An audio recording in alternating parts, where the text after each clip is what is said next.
Bienvenue dans notre méditation.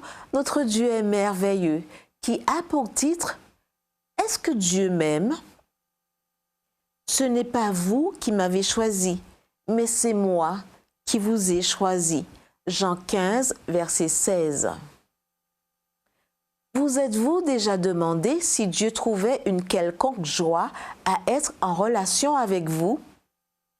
Selon David Achéric, la réponse à cette question est un oui retentissant, car c'est le message de toutes les Écritures.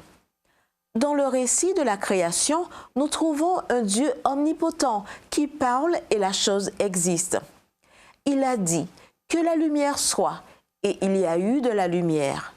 Mais quand il crée l'homme, il ne dit pas que l'homme soit. Il le crée d'une manière personnelle. Il façonne son corps, puis insuffle dans ses narines le souffle de la vie. Et cet homme devient un être vivant. Genèse 2, verset 7. Voici un Dieu, dit Achéric, qui nous a créés pour que nous puissions nous identifier à lui sur le plan personnel. Un Dieu proche qui désire maintenant une communion permanente avec la couronne de sa création. Mais alors, le péché entre dans le monde. Que fait Dieu quand la communion directe avec ses créatures n'est plus possible? Il veille à ce que sa présence se poursuive au milieu de son peuple à travers le sanctuaire. Des siècles plus tard, lorsque les temps furent accomplis, il envoie son Fils non seulement pour être Dieu avec nous, mais aussi pour être l'un de nous. Et alors que le moment de son sacrifice approche, Jésus dit à ses disciples quelle place ils ont dans son cœur. « Je ne vous appelle plus serviteur, parce que le serviteur ne sait pas ce que fait son maître. Je vous ai appelé amis. » Jean 15, verset 15. Pas des serviteurs, mais des amis. Incroyable.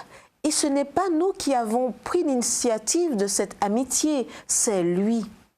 N'est-ce pas merveilleux? Le Dieu qui nous a créés pour être en relation avec lui et qui nous cherche après que nous nous sommes égarés, nous choisit pour être ses amis. De plus, il nous promet que la relation qui a commencé en Éden et que le péché a entravé sera pleinement rétablie lorsqu'il fera toutes choses nouvelles. Alors, j'entends une voix forte qui vient du siège royal. Elle dit « Maintenant, la maison de Dieu est au milieu des êtres humains. Il va habiter avec eux. Ils seront ses peuples. Dieu lui-même sera avec eux et il sera leur Dieu. » Apocalypse 21, verset 3. Maintenant, la maison de Dieu est au milieu des êtres humains. Ce que cela signifie, en fin de compte, c'est que Dieu ne nous aime pas seulement en tant que Père céleste. Il s'intéresse aussi à nous. Il se réjouit tellement de notre compagnie qu'il veut nous garder près de lui pour toujours. N'est-ce pas précisément ce que font les bons amis? Prions.